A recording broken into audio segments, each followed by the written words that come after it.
안녕하세요. 반갑습니다. 역할관계성 이론 저자 황정현 소장이라고 합니다. 저는 최근 2020년도에 발표된 역할관계성 이론이라는 제 이론의 기본 구조를 여러분들께 소개하기 위해 이렇게 영상을 찍게 되었습니다. 강의에 앞서 먼저 저를 잠시 소개해 드리도록 하겠습니다. 저는 2020년에 역할관계성 이론을 2022년도에는 관계욕구론을 발표한 관계성 관련 연구자이자 장애인분들과 소외계층분들과 늘 함께 지내고 그런 일을 하고 있는 목사이자 또 마음만지기 연구소를 통해서 어려우신 분들에게 무료 심리 상담을 진행하고 있는 전문 상담사이기도 합니다. 제가 이렇게 제 이론을 소개하게 된 동기는요, 이 시대가 요구하는 관계적 흐름의 중요성을 여러분들과 함께 공유하고 이를 함께 고민해 보고자 하는 취지에서인데요. 사실 영상을 만들기로 결정하기까지는 많은 망설임이 있었습니다.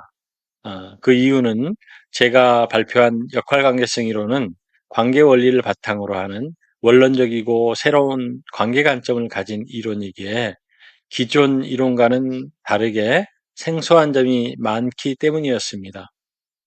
이러한 이유로 망설이다 결국 용기를 내어 이론의 기본 구조부터 차근차근 소개하기로 결정을 하였습니다. 이를 위해 오늘 강의를 기점으로 대략 2주 간격으로 해서 12강 전후의 분량으로 나누어서 소개하기로 정하였습니다. 여러분의 많은 응원과 관심을 부탁드리겠습니다. 자, 그럼 오늘 강의가 첫 강의인 관계로 앞으로의 강의 방식에 대해 몇 가지 안내를 해드린 후 시작하도록 하겠습니다. 첫 번째는 이번 소개해드릴 역할관계성 이론은 앞서 말씀드린 바와 같이 새로운 관계 관점의 원론적 이론이기에 강의 도중에 관계 원리에 의해 새롭게 정립된 원리나 개념들이 많다는 점을 말씀드리고요. 경우에 따라서 기존 용어도 본 이론의 관계 관점으로 재해석될 수 있음을 말씀드립니다. 두 번째는 강의할 내용에 관해서인데요. 강의 내용은 2020년도에 발표한 역할관계성 이론을 중심으로 하겠지만 2022년도에 발표했던 관계욕구론과 관계욕구론 안에 있는 관계발달 단계론 등도 강의 내용에 포함됨을 말씀드립니다. 그리고 세 번째는 이론의 기본 구조인 관계 원리를 중심으로 해서 설명을 하겠지만 후반부에는 이론과 관련하여 개인이나 집단들의 관계 방식에 도움이 될 수 있도록 적용해 드리거나 또 국제정세, 사회정치, 문화 등과 관련된 시사점 등도 적용해 드리도록 하겠습니다. 자, 그럼 역할관계성 이론을 이하 본 이론으로 병행하여 함께 사용하겠다는 점을 말씀드리고 시작하도록 하겠습니다.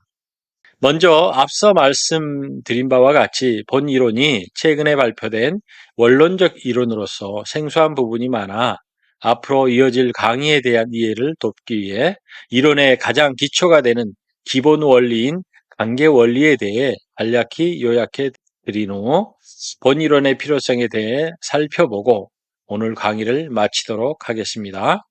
자, 그럼 본 이론의 관계 원리는 어떤 원리인지 살펴보도록 할까요? 먼저 본 이론의 기초가 되는 관계 원리를 간략히 정의해 보면은요. 관계 원리는 체계와 작용의 법칙으로 규정되고 이는 방향성의 에너지를 생성해 관계의 역사성을 이어가는 원리입니다. 그러므로 관계 원리는 관계적 체계의 방향성과 관계적 작용의 방향성으로 관계의 역사성을 이루어가는 것을 말합니다. 관계 원리가 체계적으로 작용하여 관계의 역사성을 이루어간다고 하였는데요. 여러분들은 어떠신지요? 그런데 사실 인간들이 역사적으로 끝없이 탐구하고 있는 형이사학적 존재, 근원의 문제, 실존주의적 현상의 문제, 그리고 우주의 시작과 확장성에 대한 방향성의 문제, 인간의 무의식과 의식의 원인이 되는 문제 등등의 탐구 문제의 근간에는 사실 관계 원리가 작용하고 있다는 것입니다. 그 이유는 관계 원리의 역사성은 문제의 근원을 역으로 탐색할 수 있기 때문입니다. 여기서 관계원리의 역사성에 대한 의미를 정의해 보면은요. 관계원리의 역사성은 실제했던 관계적 작용법칙과 관계적 체계법칙이 근원의 원인으로부터 현재까지 관계적으로 이어져 오는 것을 의미합니다. 따라서 본 이론은 관계원리에 의해 인간들이 탐구하는 모든 무형적 영역이나 유형적 영역에 영향을 미치는 이론이라 할 수 있습니다. 여기서 잠시 참고하실 것이 있는데요. 이어지는 강의에서도 이 부분에 대한 의미를 관계적 관점에서 설명하겠지만 본 이론에서 말하는 존재의 근원을 탐구하는 형이사학적 존재의 의미는 실제하는 무형적 관념, 즉 이데화와 같은 의미를 말합니다. 그리고 실존적 존재의 의미는 유형적 존재와 그 안에 존재하는 관념까지를 말합니다. 이 두 의미는 본 이론에서 중요하므로 기억하시기 바랍니다. 다음은 체계 법칙과 작용 법칙에 대한 설명을 드리도록 하겠습니다. 본 이론의 관계 원리는 체계의 법칙과 작용의 법칙으로 규정되므로 규칙적인 의미를 가지고 실행되는데요. 이를 다시 말해 보면 관계 원리는 무형적 의미와 같아서 관계 원리가 규정되어야 유형적 의미, 즉 관계적 법칙이 된다는 것을 말합니다. 예를 들어 핸드폰을 만들기 위해서는 먼저 핸드폰에 대한 원리가 필요한데요. 원리가 수집되면 원리가 실행되기 위해서는 원리가 규정되어야 구체적인 법칙으로 실행될 수 있다는 것입니다. 그러므로 관계 원리가 구체적으로 실행되기 위해서는 관계 원리가 관계적 법칙으로 규정되어야 합니다. 따라서 새로움의 시작은 원리가 법칙으로 규정되는 과정이라고 할 수 있는데요. 이러한 이유는 법칙은 원리의 실행 조건이기 때문에 그러합니다. 본 이론에서는 이를 관계 원리의 구조라고 하는데요. 여러분, 이쯤에서 관계 원리의 세부 구조가 어떻게 생겼는지 궁금하지 않으신가요? 생소함을 주는 이론일수록 궁금증을 가지시면 이론에 대한 흥미가 좀 더 생기지 않을까 생각이 됩니다. 또 강의 중에 답답하게 느껴지실 내용도 많으실 거라는 생각도 드는데요. 12강까지 이어지는 강의 내용이 있으니 답답한 부분이 있으시더라도 그 답답함을 궁금증으로 바꿔 보시기 바라겠습니다. 그래도 혹시 궁금증이 풀리지 않으시는 분들이 계시면 저에게 살짝 질문해 주시면 추가적으로 설명을 해 드리도록 하겠습니다. 자, 그럼 이제 관계 원리 구조 안으로 우리 함께 들어가 볼까요? 본 이론의 관계 원리 구조에는 이론의 뼈대가 되는 체계의 법칙과 심장과 같은 작용의 법칙, 즉 두 법칙이 있습니다. 그래서 관계 원리 구조는 관계적 체계 법칙과 관계적 작용 법칙으로 구성되어 있답니다. 이를 꼭 기억하시길 바라며 먼저 체계 법칙에 대해 살펴보도록 하겠습니다. 위 그림이 보이시나요? 위 그림이 관계 원리 체계를 설명한 그림인데요. 가장 큰 바깥쪽 점성 차원형 그림이 최초의 확장된 차원이라고 합니다. 이 차원 안에는 무형적 동기가 있는데요. 이 동기에 의해 최초의 축소된 차원은 생성됩니다. 그리고 이 최초의 축소된 차원에 의해 유형적 차원, 즉 본형의 목적은 시작이 됩니다. 그러나 최초의 축소된 차원에는 일치 결과와 분열 결과가 있는데요. 이 결과에 따라 꼬리 부분의 또 다른 축소된 차원은 일치 결과에 의해 생성될 수도 있고 분열 결과에 의해 생성될 수도 있습니다. 이때 최초의 축소된 차원은 확장된 차원이 되고 이를 통해 또 다른 축소된 차원이 생성되는 것을 말합니다.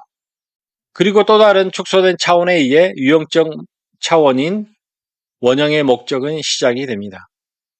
이후 차원은 원형의 목적을 품고 반복적으로 생성되어 이어지게 됩니다. 자, 그럼 차원 안에 있는 체계의 구조와 법칙을 살펴보도록 할까요?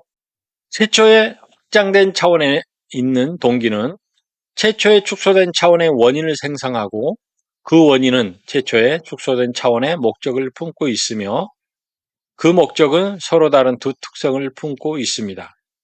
또 두 특성은 두 역할과 만나 목적에 따른 관계작용을 하는데 이때 두 역할이 목적을 공동으로 품고 관계를 하게 되면 일치 결과의 원인을 생성하게 되지만 두 역할이 공동의 목적을 상실하게 되면 이간질 작용을 통해 분열 결과의 원인을 생성하게 됩니다. 그러나 지금의 현실 세계는 분열 결과의 원인으로 또 다른 축소된 차원이 생성되어 지금까지 이어지고 있습니다. 네, 지금까지 체계 법칙의 구조에 대해 살펴보았습니다. 자, 다음은 관계적 작용 법칙에 대해 살펴보도록 하겠습니다. 위에 있는 방향성 그림이 보이시나요? 보이시는 그림이 관계작용 법칙에 관한 그림입니다. 차원과 차원이 자발적으로 이어지기 위해서는 방향성의 에너지가 기본적으로 필요한데요. 방향성의 에너지를 사람으로 말하면 사람의 심장과 같은 역할을 하는 것을 말합니다. 이 방향성의 에너지를 통해 차원과 차원은 자발적으로 이어지게 됩니다. 자, 그렇다면 이 방향성의 구조는 어떤 모습일까요? 먼저 전후 방향성의 모습인데요. 이 방향성은 차원과 차원을 잇는 방향성이라고 하는데요. 이는 절대적 방향성이라고도 합니다. 절대적 방향성은요, 지나온 과거와 다가올 미래에 대한 방향성을 말합니다. 다음은 좌우 방향성의 모습입니다. 이 방향성은 차원의 내부에 있는 방향성인데요. 차원 안에 하나의 목적을 가진 두 특성의 관계작용의 방향성을 말하는데요. 이는 상대적 방향성이라고도 합니다. 이 두 방향성을 합하여 관계작용의 법칙이라고 합니다. 따라서 관계원리는 차원과 차원을 잇는 절대적 시공간과 차원 안에서 두 특성과 두 역할이 관계작용하는 상대적 시공간 모두를 포괄하는 관계관점을 가지고 있습니다. 이 관계관점은 각각의 분야별 이론인 심리학 분야, 철학 분야, 과학 분야와 같은 기존 이론의 관점과는 차이가 있습니다.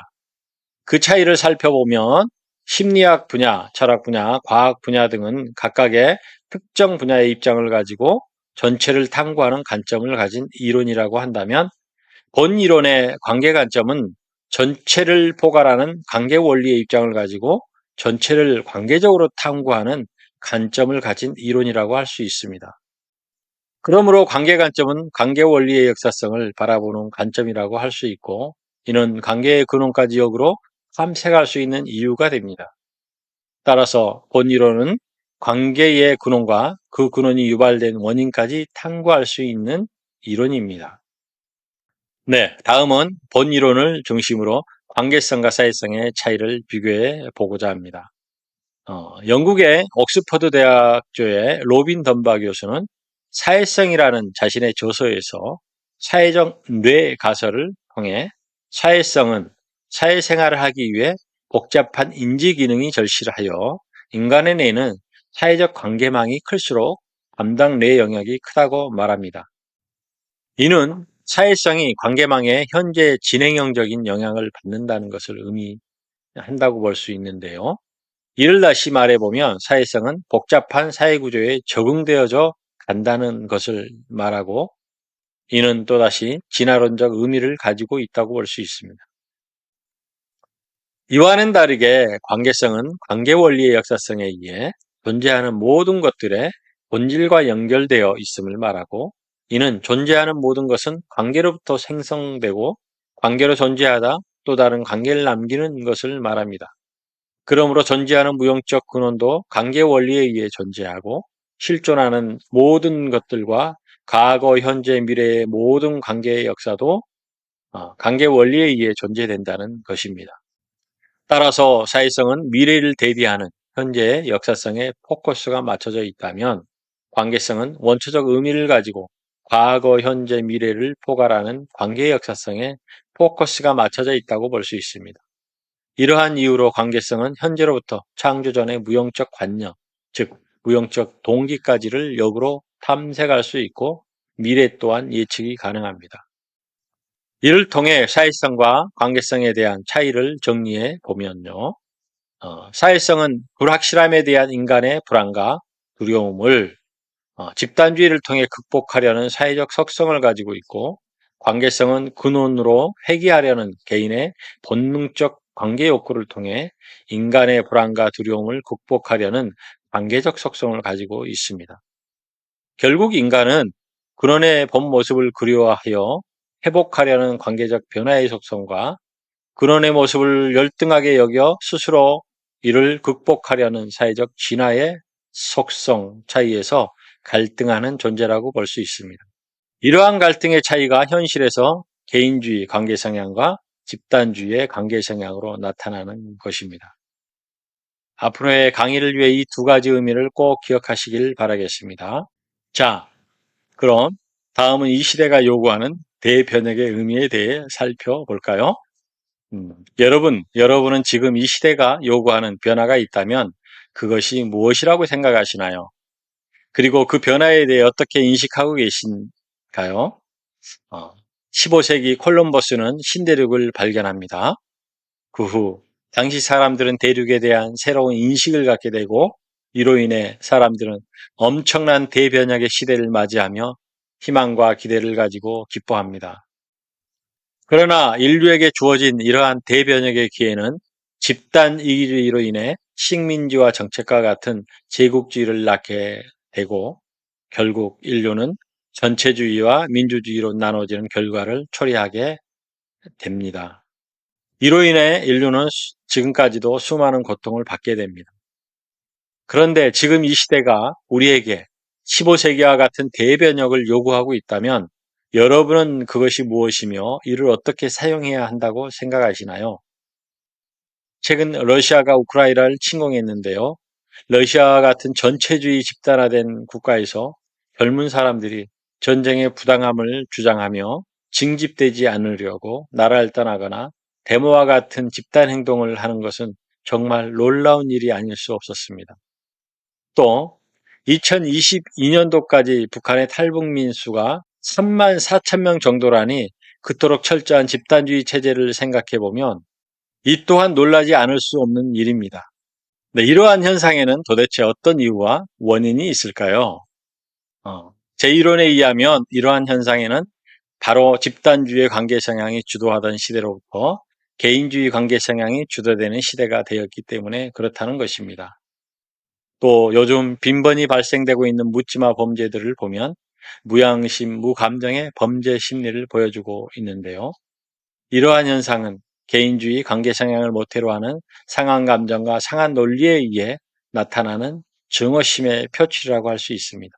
나아가 요즘 정치를 보면 서로가 서로에게 상식 밖의 논리를 가지고 극단의 갈등과 대립을 부추기게 하는 것을 보게 되는데요. 이러한 현상의 심리 기저에는 시대 흐름이 요구하는 관계 방식의 변화에 우리 사회가 적응하지 못해 나타나는 혼란스러운 현상이라 할 수 있습니다. 지금 우리 사회는 급변하는 사회 문화 흐름에 따라 관계적 성향 역시 급변하고 있습니다.